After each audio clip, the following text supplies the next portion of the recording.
Hello pharmacist, welcome to Nostart tech series. जैसा कि आप लोगों को बताना चाहता हूं कि ये नोस्टार्ट का ऑफिशियल सेकंड यूट्यूब चैनल है। जैसा कि आपको पता है कि नोस्टार्ट पे हम डी फार्मेसी से रिलेटेड, बी फार्म से रिलेटेड जो भी वीडियोस होते हैं, जो भी लेक्चर्स होते हैं, हम इसमें अपलोड करते रहे हैं। पर काफ़ी स्टूडेंट जो कि अभी डी फार्म सेकेंड ईयर में हैं या उनका कोर्स कंप्लीट होने वाला है या जो कंप्लीट हो चुके हैं, डी फार्मेसी पास आउट हो चुके हैं, बी फार्म पास आउट हो चुके हैं, उनसे जुड़े रहने के लिए हमने इस चैनल पे हम डी फार्म से related job, pharmacy job and other pharmacy related जो भी एग्जाम्स हैं, जैसा कि अभी हाल में ही डी फार्मेसी के लिए एग्जिट एग्जाम निकाला गया है। तो डी फार्म के एग्जिट एग्जाम की जो भी तैयारी होगी आपको यहाँ से फ्री ऑफ कॉस्ट कराया जाएगा। जैसे कि आपको जी पैट की अगर बात किया जाए, जी पैट की या जो भी अदर हमारे गवर्नमेंट फार्मेसी रिलेटेड जो भी जॉब्स होगी उसकी प्रिपरेशन आपको यहाँ पे फ्री ऑफ कॉस्ट कराया जाएगा। कोई अदर चार्जेस नहीं लिया जाएगा, आपको इजली यूट्यूब पे हमारा मिलता रहेगा। तो आज हम इस वीडियो से स्टार्ट करते हैं एक नई फार्मेसी अपडेट प्लेलिस्ट के साथ। इस प्लेलिस्ट को आप लोग सभी लोग से रिक्वेस्ट है कि इसको सेव कर सकते हैं, जिससे फार्मेसी जो भी जॉब्स रिलेटेड इसमें आपको अपडेट मिलता रहेगा। तो चलिए हम आज वीडियो को शुरू करते हैं। अभी तक चैनल पे नए हैं, चैनल को सब्सक्राइब नहीं किया है तो प्लीज चैनल को सब्सक्राइब करना बिल्कुल ना भूलिए, जिससे आने वाली सभी नोटिफिकेशन आपको पहले मिले। चलिए वीडियो को शुरू करते हैं। दिल्ली सब ऑर्डिनेट सर्विस सिलेक्शन बोर्ड, जैसा कि आपको ये चीज दिख रहा होगा, बहुत ही अच्छी वैकेंसी आई हुई है फ्रेशर के लिए। कोई भी इसमें एक्सपीरियंस नहीं मांगा गया है। DSSSB, ठीक है। जैसा कि आपको स्क्रीन में दिख रहा होगा, दिल्ली सब ऑर्डिनेट सर्विस सिलेक्शन बोर्ड, जिसके 318 पोस्ट पे बहुत ही अच्छी वैकेंसी आई है। 318 वैकेंसी हमारे पास है। तो ये जो फार्मासिस्ट की है बहुत ही बम्पर वैकेंसी है फ्रेशर्स के लिए, जिसमें कोई एक्सपीरियंस का नीड नहीं है। तो चलिए, अगर अभी आप हमारे चैनल पे नए हैं तो इस चैनल को सब्सक्राइब करना बिल्कुल नहीं भूलिए। चलिए वीडियो को स्टार्ट करते हैं और डिटेल्स आपको बताते हैं ये वैकेंसी है क्या, कितने पोस्ट पे आई हुई है, क्या क्राइटेरिया होने वाला है, इसमें कितना क्वालिफिकेशन की नीड है, कितना एक्सपीरियंस का नीड है, सब कुछ आपको इस वीडियो में मिलने वाला है। तो जैसा कि आपको पता है, ये Delhi subordinate service selection board DSSSB की वैकेंसी है। तो ये इसका अगर स्टार्ट डेट का देखा जाए तो आपको ये ऑनलाइन एप्लीकेशन आपको मिलेगा, ठीक है। ये only online application will be accepted, मतलब आप डायरेक्ट ऑनलाइन फॉर्म इसको फिलअप कर सकते हैं। डेट इसकी क्या है, 13 फरवरी 2024 से, ठीक है। 13 फरवरी 2024 ये स्टार्टिंग है इसका डेट, ठीक है। और लास्ट डेट का है इसका 13 मार्च 2024, मतलब एक महीने का आपके पास भरपूर समय है आपको इस वैकेंसी का फॉर्म को फिलअप करने के लिए। अब इसका वैकेंसी का नीड क्या है, ठीक है, क्या क्या इसमें रिक्वायरमेंट है, कितनी सीट है जनरल के लिए, कितने ओबीसी के लिए, कितने एससी के लिए, उसकी बात करते हैं। अगर पोस्ट कोड की हम बात किया जाए, अगर पोस्ट कोड की हम बात करते हैं तो इसका पोस्ट कोड है 0124, ठीक है, 01/24। ये हम सिर्फ आज बात करेंगे फार्मासिस्ट के लिए। फार्मासिस्ट की अगर देखा जाए तो 0124 आपका पोस्ट कोड है। आपका जो डिपार्टमेंट है, ये किस डिपार्टमेंट में आपकी जॉब लगने वाली है, तो हेल्थ एंड फैमिली वेलफेयर आपका ये डिपार्टमेंट है। नेम ऑफ डिपार्टमेंट अगर देखा जाए तो हेल्थ एंड फैमिली वेलफेयर के अकॉर्डिंग आपका ये वैकेंसी निकाली गई है। टोटल आपका देखा जाए तो 318 सीटों पे ये वैकेंसी है। तो जनरल के लिए 96 वैकेंसी है, ठीक है। ओबीसी के लिए भी 96 है, एससी के लिए 21, एसटी के लिए 40 एंड ईडब्ल्यूएस के लिए 65 सीट्स हमारे यहाँ अवेलेबल है।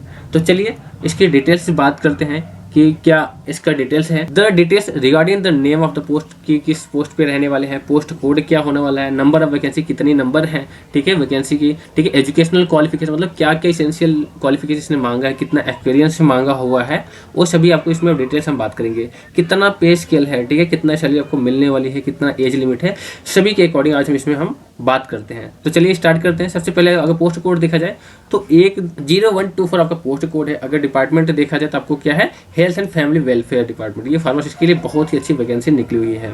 तो नंबर ऑफ वैकेंसी जैसा कि हमने बताया 96 हमारा जो है जनरल के लिए है, ओबीसी के लिए 96 इसके लिए भी है, एससी के लिए 21, एसटी के लिए 40 और ईडब्ल्यूएस के लिए अगर देखा जाए तो 65। टोटल मतलब 318 पे बहुत अच्छी वैकेंसी निकली। टोटल 318 सीट पे हमारी वैकेंसी निकली हुई है। अब बात करते हैं इसकी एजुकेशनल क्वालिफिकेशन, क्या क्वालिफिकेशन होने वाली है। तो अगर एजुकेशनल क्वालिफिकेशन जैसे आपको यहाँ पे दिख रहा होगा, एजुकेशनल क्वालिफिकेशन में क्या मांगे, बैचलर डिग्री इन फार्मेसी, मतलब बी फार्म वालों के लिए बहुत ही अच्छी है, from recognised university equivalent and. ये किसी भी रिकॉग्नाइज यूनिवर्सिटी से आपने बी फॉर्म किया होना चाहिए, मतलब बैचलर डिग्री होनी चाहिए आपकी फार्मेसी फील्ड में, और registered as the pharmacist under the pharmacy act 1948।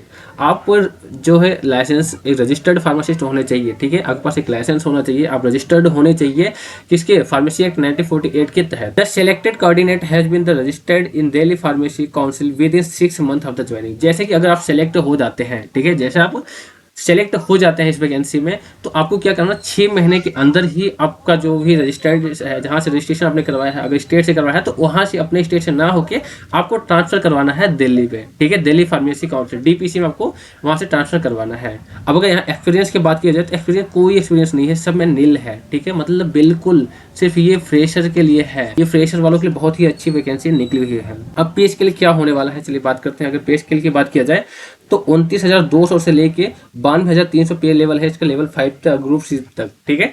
5 level तक अगर आप जाते हैं तो 92,300 रुपये आपका ये हाईएस्ट अमाउंट है, और मिनिमम जो स्टार्टिंग सैलरी आपकी होती है 29,200 से ये स्टार्ट होगा। एज लिमिट अगर देखा जाए तो not extended 27 year, as the election will be given as per the table 7 para 7, ठीक है। टेबल नंबर 7 में आपको उसमें दे रखा है अकॉर्डिंग एज कितना होना चाहिए, बट आपको यहाँ पे जो एज का लिमिट दे रखा है 27 साल दिया है, ठीक है, नॉट एक्सटेंडेड, मतलब 27 साल से ज्यादा नहीं होना चाहिए। 27 साल के लिए आपको ये वैकेंसी मिली हुई है। अगर आप 27 साल के अंदर हैं और रजिस्टर्ड हैं किसी भी यूनिवर्सिटी से, तो आप वहां से इजिली फिलअप कर सकते हैं। चलिए अब इसके डिटेल्स देखते हैं कि एग्जाम का क्या क्या ऐसा रहेगा, एग्जाम किसके अकॉर्डिंग होगा, इसकी क्या क्राइटेरिया होगी। एलिजिबिलिटी का क्राइटेरिया की अगर बात किया जाए, the candidate must be the citizen of India, मतलब वो कैंडिडेट इंडिया का ही होना चाहिए, किसी अदर कंट्री का नहीं होना चाहिए। The candidate must be eligible term as, educational qualification, experience, जितना भी दिया है वो उससे सभी कुछ मिलता जुलता होना चाहिए as per the requirement rule. जितना रिक्वायरमेंट दिया गया है, नोटिफाइड किया गया है, उसका उतना ही होना चाहिए। जितना अगर 27 एज दिया तो 27 से ज़्यादा एज नहीं होना चाहिए। अगर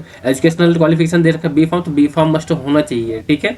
और एक्सपीरियंस जैसे आपको यहाँ पे दिख रहा होगा नील था, तो एक्सपीरियंस में कोई एक्सपीरियंस नहीं है, फ्रेशर के लिए ये वैकेंसी है। The educational qualification as experience it is student, the advertisement shall be the determined as the 13/3/2024 तक आप अपना सब कुछ इसको फिलअप कर सकते हैं, ठीक है। अगर आप 13 मार्च 2024 तक आपका एज पर्टिकुलर हो जाता है, आपके पास क्वालिफिकेशन, आप रजिस्टर्ड हो गए हैं कहीं से, तो आप इसको इजीली अप्लाई कर सकते हैं। अब ये कैसे अप्लाई करना है, तो ये सबसे पहले आपको रजिस्ट्रेशन करना है, ठीक है। DSSB पोर्टल पे जाके वहाँ का जो भी ये दे रखा है लिंक, इस लिंक पे जाके सबसे पहले आपको रजिस्ट्रेशन करना है, ठीक है। रजिस्ट्रेशन का जो डेट है वो जैसा कि हमने बता दिया है 13 फरवरी 2024 से, मतलब 13/2024 से 13 मार्च 2024 तक है, मतलब 1 महीने का भरपूर समय है, आप इसलिए इसमें आप फिलअप कर सकते हैं। Before the submission of the online application, online application submit करने से पहले आपको क्या करना है, candidate must check the ensure that they have the filled correct details in the each field of the online application form. जितने आपके form fill up कर रहे हैं, ठीक है, जो भी पैरा आपको फिलअप किए जा रहे हैं, आपको उसमें क्या करना है, पर्टिकुलर आपको इंश्योर हो जाना है, करेक्ट भरना है, कोई गलती नहीं करना है। क्यों नहीं करना है, because once online form submitted no request for the change, correction, modification. इसमें क्या बोल रहा है कि अगर एक बार जमा हो जाता है ऑनलाइन फॉर्म, तो उसके बाद आपके पास कोई चांसेस नहीं है कि आप उसको रिक्वेस्ट कर सको कि चेंज करने के लिए, या कोई करेक्शन हो या कोई मॉडिफिकेशन करना हो, आपके पास उसमें कुछ भी नहीं मिलेगा, दोबारा चांस नहीं मिलेगा। इसलिए बहुत ही अच्छे से भरें। आपको कैसे भरना है अगर आप कमेंट करके जरूर बताएं, तो आपको हम वीडियो में खुद बताएंगे, नेक्स्ट पार्ट में हम लाएंगे, पार्ट 2 में लाएंगे कि कैसे हमें ऑनलाइन फॉर्म को फिलअप करना है, ठीक है। अगर एप्लीकेशन फॉर्म की अगर यहाँ पे देखा जाए तो कितना फी हमारा दे रखा है, 100 रुपीज इस वैकेंसी के लिए, मात्र 100 रुपये। अब एग्जामिनेशन स्कीम की बात करें, क्या एग्जामिनेशन स्कीम होनी चाहिए, तो हम अपने कोर्स कोड की बात करेंगे 0124, मतलब फार्मासिस्ट की अगर बात करें तो ये टाइमिंग कितने रहेगा, 2 घंटे की टाइमिंग रहेगी आपके पास। 200 क्वेश्चन रहेंगे, 200 नंबर, मतलब एक क्वेश्चन 1 नंबर का रहेगा, ठीक है। उसमें 2 पार्ट रहेंगे, सेक्शन 1 और section A, section B. Section A में किस टाइप का क्वेश्चन रहेगा, जनरल अवेयरनेस रहेगा, ठीक है, जनरल एलिजेंस रहेगा, इंटेलिजेंस रहेगा, रीजनिंग एबिलिटी रहेगा, या अर्थमेटिकल न्यूमेरिकल एबिलिटी रहेगा, text of the Hindi language and other compression रहेगा, ठीक है। साथ ही साथ आपका text in English language compression दोनों साथ में ही रहेंगे, हिंदी इंग्लिश दोनों का रहेगा। तो हर एक सेक्शन से 20 मार्क्स आएगा, ठीक है, 20 मार्क्स फ्रॉम ईच, ठीक है। मतलब जनरल अवेयर से 20 नंबर, जनरल इंटेलिजेंस से 20 नंबर, तो ऐसे 5 पार्ट दे रखे हैं, तो 5 में से 20 मतलब 100 मार्क्स आपको कहाँ मिल जाएगा, सेक्शन ए से आप सिर्फ 100 मार्क्स, 100 क्वेश्चन होगा, तो 100 मार्क्स आप यहाँ से इजिली कैच कर सकते हैं। सेकंड में अगर बात करें, सेक्शन बी में बात किया जाए, तो objective type multiple choice questions and the subject concern as per the qualification prescribe for the post. ये जो आपका जैसे क्वालिफिकेशन दे रखा है आपका बी फॉर्म, तो बी फॉर्म से रिलेटेड आपका 100 नंबर से क्वेश्चन वहाँ बनेंगे। किस टाइप के क्वेश्चन रहेंगे, सारे क्वेश्चन आपके कैसे रहेंगे, ऑब्जेक्टिव टाइप्स के रहेंगे, ठीक है। जितने भी क्वेश्चन रहेंगे आपके सब ऑब्जेक्टिव रहेंगे, कोई आपको रिटेन नहीं है कि आपको थ्योरेटिकल रहेगा, ठीक है। तो बहुत ही सिंपल है, 100 नंबर आपको मिल जाएगा सेक्शन ए से, 100 नंबर सेक्शन बी से। अगर आप सेक्शन ए सेक्शन बी को अच्छे से करके आते हैं, तब कहीं ना कहीं 100% आपको सेलेक्ट कर लेंगे, ठीक है। अब बात करते हैं कि इसको फिलअप कैसे करना है। ये फिल करने के लिए, जैसे कि मैं आपको बता रहा हूँ, ये आपको फिल करने के लिए क्या करना है, आपको ऑनलाइन एप्लीकेशन सबमिट करना है। ऑनलाइन एप्लीकेशन कैसे सबमिट होगा आप एक बार कमेंट में जरूर बताएं, हम आपको वहां से इजीली आपको वहां से बताएंगे कि कैसे ऑनलाइन आपको सबमिट करना है फॉर्म को। तो एक और बहुत ही इंपॉर्टेंट नोट आपको बता रहा हूँ, नोटिस बता रहा हूँ, ये चीज माइंड में रख के ही चलना कि आपको क्या करना है। There is no provision for of the re evaluation या री चेकिंग आंसर शीट या आंसर स्क्रिप्ट। क्या करना है आपको इसमें, कोई अगर आप चाहते हैं ना कि आपको री इवेल्युएशन करा लें या रीचेक करा लें, तो ऐसा कोई प्रोविजन यहाँ पे नहीं दिया गया है। एक बार अगर सबमिट कर लेते हैं एग्जाम को तो आपको ऐसा नहीं है कि आपको उसको रीचेकिंग के लिए फॉर्म आप फिलअप कर सकते हो, ऐसा कुछ भी नहीं है। तो जो भी करना है अच्छे से करना है, कॉन्फिडेंस के साथ आपको एग्जाम देना है। एक इंपॉर्टेंट थिंग ये है नेगेटिव मार्किंग है, मतलब माइनस मार्किंग है। Negative marking will be applicable at the deduction of the 0.25 marks. मतलब कि अगर जैसे कि आपका 4 क्वेश्चन है, ठीक है, अगर आपका 4 क्वेश्चन सही है और 5वां गलत हो जाता है तो वो जो 5वां क्वेश्चन है आपका 4 में से वो 0.25 मार्क्स कटेगा, ठीक है।